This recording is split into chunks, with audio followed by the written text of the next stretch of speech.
Hi friends, welcome back to our channel. ഇന്ന് നമ്മൾ നോക്കുന്നത് 4th സ്റ്റാൻഡേർഡിലെ ഫസ്റ്റ് ടൈം എക്സാമിൻ്റെ ഒരു മോഡൽ ക്വസ്റ്റ്യൻ പേപ്പറാണ്. മലയാളമാണ് ഈ വീഡിയോയിലൂടെ നമ്മൾ നോക്കുന്നത്. മറ്റു വിഷയങ്ങളുടെ ഫസ്റ്റ് ടൈം എക്സാമിൻ്റെ, അതായത് ഓണപരീക്ഷയുടെ മാതൃകാ ചോദ്യ പേപ്പറുകൾ നമ്മൾ മുൻപേ അപ്ലോഡ് ചെയ്തിട്ടുണ്ട്. അപ്പോൾ അത് കാണാത്ത കൂട്ടുകാരുണ്ടെങ്കിൽ തീർച്ചയായും കാണുക, സപ്പോർട്ട് ചെയ്യുക. ഓക്കെ, നമുക്ക് ഫസ്റ്റ് ക്വസ്റ്റ്യൻ നോക്കാം അല്ലേ കൂട്ടുകാരെ. ഫസ്റ്റ് നിർദ്ദേശങ്ങൾ നൽകിയിട്ടുണ്ട്. നിർദ്ദേശങ്ങൾ നിങ്ങൾ എന്ത് ചെയ്യുക, വായിച്ച് മനസ്സിലാക്കുക. ഓക്കെ, നമുക്ക് ഫസ്റ്റ് ക്വസ്റ്റ്യൻ എന്താണെന്ന് നോക്കാം. പ്രവർത്തനം 1 വായിക്കാം എഴുതാം.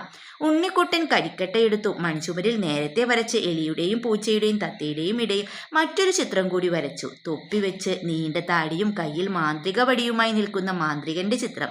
നല്ലൊരു ചായ പെൻസിൽ വേണമെന്ന ആഗ്രഹം ഉണ്ണിക്കുട്ടനുണ്ട്. പക്ഷേ ഈ മോഹൻ അവൻ ആരോട് പറയും? തനിക്ക് ഭക്ഷണം തരാൻ തന്നെ പാടുപെടുന്ന മുത്തശ്ശിയോടോ? മോഹം ഉള്ളിലൊതുക്കി അവൻ ഉറങ്ങാൻ കിടന്നു. ഉറക്കത്തിൽ ഒരു സ്വപ്നം അവനെ തേടിയെത്തി. അതാ പുകച്ചുരുളുകളിൽ നിന്ന് ഒരു താടിക്കാരൻ പ്രത്യക്ഷപ്പെടുന്നു. ഉണ്ണിക്കുട്ടൻ നേരത്തെ വരച്ച അതേ മാന്ത്രികൻ. ചുമരിലെ ചിത്രം പതുക്കെ ഇളകി. നേർത്ത മൂടൽ മഞ്ഞ് പോലെ മാന്ത്രികൻ ചിത്രത്തിൽ നിന്നിറങ്ങി ഉണ്ണിക്കുട്ടന്റെ മുന്നിലെത്തി. ഒരു സ്വർണ്ണ പെൻസിൽ അവന് സമ്മാനിച്ച് അപ്രത്യക്ഷനായി. ഞെട്ടിയുണർന്നപ്പോൾ മാന്ത്രികനെ കാണാനില്ല. അതാ സ്വർണ്ണ പെൻസിൽ. മുന്നിൽ ഇത് സത്യമാണോ? ഉണ്ണിക്കുട്ടന് വിശ്വാസം വന്നില്ല. ചുമരിൽ അവൻ സ്വർണ്ണ പെൻസിൽ കൊണ്ട് ഒരു പൂച്ചയുടെ ചിത്രം വരച്ചു. തീരേണ്ട താമസം പൂച്ച ചെവിയിളക്കി, വാലിളക്കി, മീശമിനുക്കി ചുമരിൽ നിന്ന് മെല്ലെ ഇറങ്ങി വന്നു. മ്യാവൂ എന്ന് കരഞ്ഞുകൊണ്ട് ഉണ്ണിക്കുട്ടന്റെ കാലിൽ മുഖമുരസി പൂച്ച നടന്നുപോയി. അവൻ പിന്നെ കാക്കയുടെയും കുരങ്ങന്റെയും ചിത്രം വരച്ചു. ഓക്കെ, അപ്പം നമ്മൾ വായിച്ചു നോക്കിയാൽ രസകരമായ ഒരു കഥയായിരുന്നു അല്ലേ കൂട്ടുകാരെ. ഓക്കെ, ഫസ്റ്റ് ക്വസ്റ്റ്യൻ എന്താ കൂട്ടുകാരെ? ഉണ്ണിക്കുട്ടൻ്റെ ആഗ്രഹം എന്തായിരുന്നു എന്നാണല്ലേ ചോദിച്ചിട്ടുള്ളത്.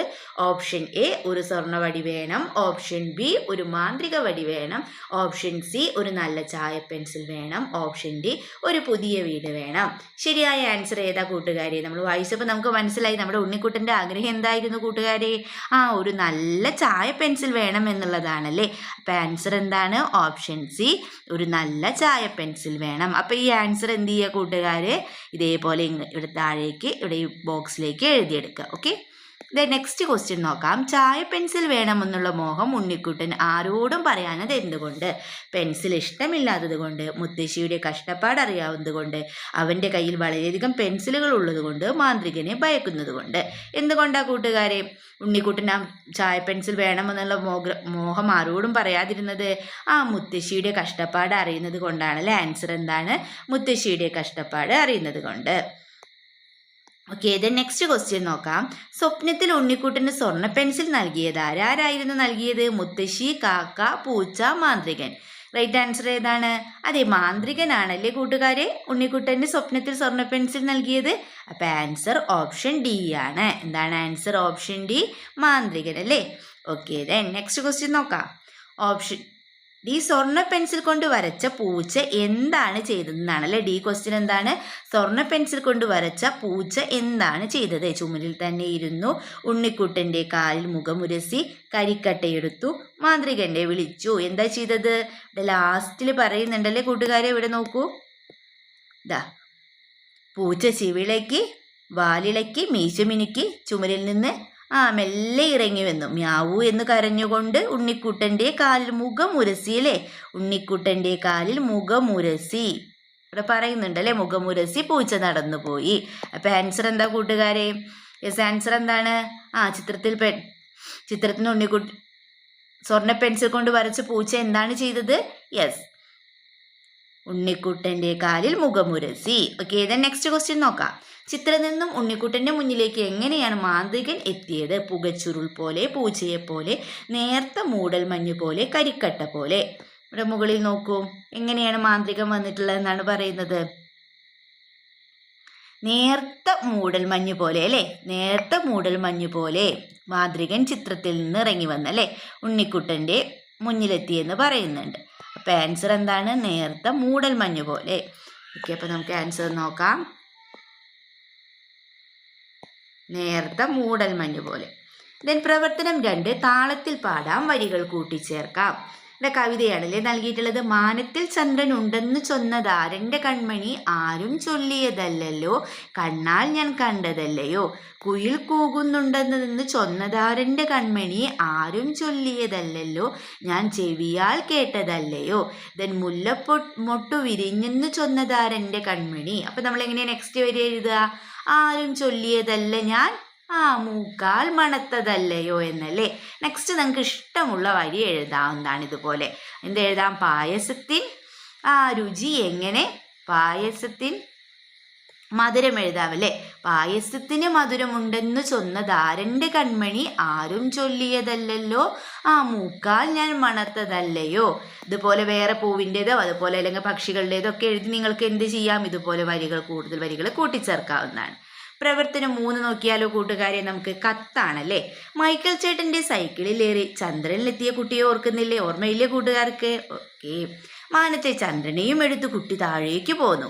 ഭൂമിയിലെത്തിയ ചന്ദ്രൻ സൈക്കിളും എടുത്ത് സവാരിക്കിറങ്ങി. സവാരിക്കിടയിൽ ഭൂമിയിൽ കണ്ട കാഴ്ചകളെക്കുറിച്ച് ചന്ദ്രൻ തൻ്റെ സുഹൃത്തായ മേഘത്തിന് കത്തെഴുതി. എന്തൊക്കെയാകാം കത്തിലെ വിശേഷങ്ങൾ എഴുതി നോക്കൂ എന്നാണല്ലേ പറഞ്ഞിട്ടുള്ളത്. അപ്പോൾ ഒരു കത്താണല്ലേ കൂട്ടുകാരെ എഴുതേണ്ടത്.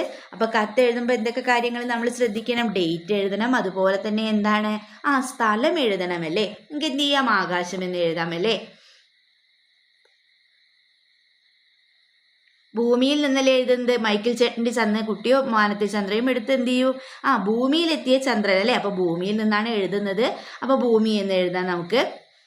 ചന്ദ്രൻ തൻ്റെ സുഹൃത്തായ മേഘത്തിന് കത്തെഴുതി. എന്തൊക്കെയാകും കത്തിലെ വിശേഷങ്ങൾ എഴുതി നോക്കൂ എന്ന് പറഞ്ഞിട്ടുണ്ടല്ലേ. ഓക്കെ. അപ്പം എഴുതാം നമുക്ക് പ്രിയപ്പെട്ട മേഘത്തിന്. എന്ത് എഴുതാം? നിനക്ക് സുഖമാണെന്ന് വിശ്വസിക്കുന്നു. ഞാനിന്ന് ഒരു കുട്ടിയോടൊപ്പം ഭൂമിയിലേക്ക് പോന്നു. ഞാൻ ആകാശത്ത് നിന്ന് താഴേക്ക് നോക്കുമ്പോഴുള്ള ഭംഗിയല്ല ഭൂമിയിലെത്തിയപ്പോൾ കണ്ട കാഴ്ച എന്നെ അത്ഭുതപ്പെടുത്തി. നിറയെ പൂന്തോട്ടങ്ങളും പച്ചപ്പ് പിടിച്ച പൂമരങ്ങളും പുല്ലുകളും വീടുകളും കുട്ടികളും എല്ലാം എനിക്ക് ഒത്തിരി ഇഷ്ടപ്പെട്ടു. ഒരു ദിവസം എന്നോടൊപ്പം നീയും വരണേ. ആ കുട്ടി എന്നെ തിരിച്ച് ആകാശത്ത് എത്തിച്ചു തരുമെന്ന് ഞാൻ വിശ്വസിക്കുന്നു എന്ന് സ്നേഹപൂർവ്വം അമ്പിളിമാമൻ. എന്ത് വേണമെങ്കിലും, അതായത് നിങ്ങളുടേതായ ഒരു ഇമാജിനേഷൻ അനുസരിച്ച് നിങ്ങൾ എന്ത് ചെയ്യുക? ഈ കത്ത് എഴുതുക. ഓക്കെ. ദെൻ പ്രവർത്തനം 4 ഡയറിയാണ്. ആവിതയെയും പട്ടൂസിനെയും ഓർമ്മയില്ലേ? ചരട് പൊട്ടിപ്പോയ പട്ടൂസ് മാനത്ത് കരഞ്ഞു നടന്നതും അമ്പിളിമാമൻ മേടക്കാറ്റിനെ ഫോൺ വിളിച്ചു വരുത്തിയതും മേടക്കാറ്റിൻ്റെ തോളത്തേറി പട്ടൂസ് ആബിദയുടെ അടുത്തെത്തിയതും ഓർമ്മയില്ലേ? ഈ സംഭവങ്ങളെല്ലാം ആബിദ തൻ്റെ ഡയറി കുറിപ്പിൽ എഴുതി. അവൾ എന്തൊക്കെയായിരിക്കും എഴുതിയിട്ടുണ്ടാകുക? അത് നമ്മളോട് എഴുതി നോക്കാനാണല്ലേ പറഞ്ഞിട്ടുള്ളത്. അപ്പം ഒരു ഡയറിയാണ് എഴുതേണ്ടത്. അപ്പം എന്ത് ചെയ്യണം? ഒരു കോർണറിലായിട്ട് ഡേറ്റും ഡേയും എഴുതണം. ദെൻ എഴുതാം നമുക്ക്. ഇന്ന് ഞാനൊരു പട്ടത്തെ ഉണ്ടാക്കി. ആ പട്ടത്തിൻ്റെ പേരായിരുന്നു പട്ടൂസ്. ഞാൻ അവനെ പറത്തി കളിച്ചു. പട്ടൂസ് എന്നോട് ചോദിച്ചു, ഞാൻ താത്ത കുറച്ചു നേരം ആകാശത്ത് പറന്നോട്ടെ? ശരി, നീ പറന്ന. രാത്രിയാവും മുമ്പേ വരണമെന്ന് ഞാൻ പറഞ്ഞു. പെട്ടെന്ന് തന്നെ ആ നൂല് പൊട്ടി. ഞാൻ വിചാരിച്ചത് തിരിച്ചു വരില്ല എന്നാണ്. എനിക്ക് സങ്കടമായി. അവിടെ ഞാൻ ചോറ് കഴിക്കാതെ കിടന്നുറങ്ങി. അപ്പോഴാണ് ഒരു തണുത്ത കാറ്റ് ഉമ്മ വെച്ച് പോണെന്ന് ഞാൻ എഴുന്നേറ്റപ്പോൾ അതാ പട്ടൂസ്. എനിക്ക് സന്തോഷമായി. അങ്ങനെ എന്തൊക്കെയാണോ നിങ്ങൾക്ക് തോന്നുന്ന കാര്യങ്ങൾ അതൊക്കെ ഡയറിയിൽ എഴുതി ഇതുപോലെ എന്ത് ചെയ്യുക? നിങ്ങൾ ഒരു ഡയറി തയ്യാറാക്കുക. അല്ലെങ്കിൽ എന്താണ്? യാത്രാ വിവരണമാണല്ലേ പറയുന്നത്. നീലഗിരി കുന്നിലൂടെ പൈതൃക തീവണ്ടിയിൽ യാത്ര ചെയ്ത ഒരു കൂട്ടുകാരിയുടെ അനുഭവം പാഠഭാഗത്തിൽ കൂട്ടുകാർ വായിച്ചറിഞ്ഞതാണല്ലോ. നേരിൽ കാണുന്നത് പോലെ എത്ര രസകരമായിരുന്നു ആ വിവരണം. ഇത്തരത്തിലുള്ള യാത്രാനുഭവങ്ങൾ കൂട്ടുകാർക്കും ഉണ്ടായില്ലേ? കൂട്ടുകാരുടെ മറക്കാനാവാത്തൊരു യാത്രാനുഭവം വിവരണമായി എഴുതൂ എന്നാണല്ലേ പറഞ്ഞിട്ടുള്ളത്. ഇതൊക്കെ നിങ്ങൾ ക്ലാസ്സിൽ ചെയ്ത പ്രവർത്തനമല്ലേ യാത്രാ വിവരണം എഴുതുന്നത്. യെസ്, യാത്രാ അനുഭവങ്ങളൊക്കെ എഴുതിയിട്ടുണ്ടാവും അല്ലേ. അപ്പോൾ നിങ്ങൾ എന്ത് ചെയ്യുക? അതുപോലെ ഒരു യാത്രാനുഭവം എഴുതുക.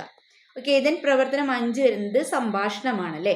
മേടക്കാറ്റിൻ്റെ തോളിൽ കയറി ആബിദയുടെ അരികിൽ തിരികെ എത്തിയ പട്ടൂസിനും ആബിദയ്ക്കും പങ്കുവെക്കാൻ ഒരുപാട് വിശേഷങ്ങൾ ഉണ്ടാവില്ലേ? അവർ എന്തൊക്കെയാവും സംസാരിച്ചിട്ടുണ്ടാവുക? എഴുതി നോക്കാനാണല്ലേ പറഞ്ഞിട്ടുള്ളത്. അപ്പോൾ ആബിദ എന്തായിരിക്കും കൂട്ടുകാരെ ചോദിച്ചിട്ടുണ്ടാവുക? നീ എങ്ങനെയാണ് ഇവിടേക്ക് വന്നതെന്ന് ചോദിക്കല്ലേ.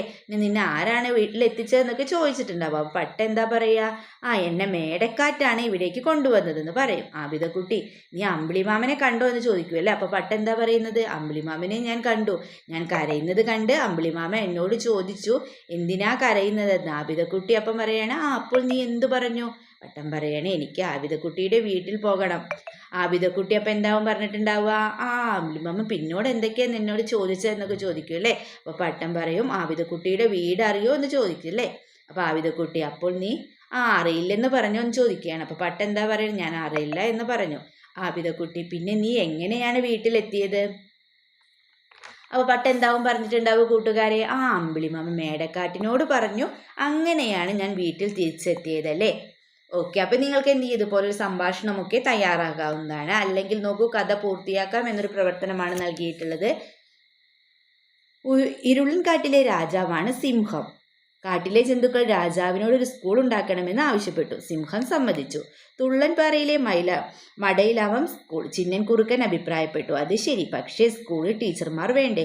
കുഞ്ഞിനുറുമ്പിന്റെ ചോദ്യം കേട്ട് എല്ലാവരും പരസ്പരം നോക്കി. ആരാണ് ടീച്ചർ ആവുക? ഓരോരുത്തരും തല പുകഞ്ഞ് ആലോചിച്ചു. അപ്പോൾ ഹെഡ് മാസ്റ്റർ വേണ്ടേ? കടുവക്കുഞ്ഞൻ ചോദിച്ചു. ഹാജർ പുസ്തകമില്ലാതെ പറ്റുമോ? കുയിലിന്റെ വേവലാതി ഉയർന്നു കേട്ടു. കഥ പൂർത്തീകരിക്കുക. അപ്പൊ എന്ത് ചെയ്യുക, നിങ്ങൾക്ക് ഈ കഥ നിങ്ങളുടേതായ രീതിയിൽ ബാക്കി ഭാഗം നിങ്ങൾക്ക് എഴുതി കഥ പൂർത്തീകരിക്കാവുന്നതാണ്. കഥ പൂർത്തീകരിക്കും കഥയ്ക്ക് എന്ത് ചെയ്യുക, നല്ലൊരു തലക്കെട്ടും കൂടി നിങ്ങൾക്ക് എഴുതാവുന്നതാണ്. ഓക്കെ, അപ്പോൾ ഇത്രയും ക്വസ്റ്റ്യൻസ് ആണ് ഈ ക്വസ്റ്റ്യൻ പേപ്പറിൽ ഉണ്ടായിരുന്ന. എല്ലാ ക്വസ്റ്റ്യൻസും നമ്മൾ ഡിസ്കസ് ചെയ്തിട്ടുണ്ട്. അപ്പോൾ നിങ്ങൾക്ക് വീഡിയോ യൂസ്ഫുൾ ആയി തോന്നുകയാണെങ്കിൽ തീർച്ചയായും ലൈക്ക് ചെയ്യുക, കമൻറ്റ് ചെയ്യുക. ഓക്കെ, നമുക്ക് മറ്റൊരു വീഡിയോയുമായി വീണ്ടും കണ്ടുമുട്ടാം. Okay, by.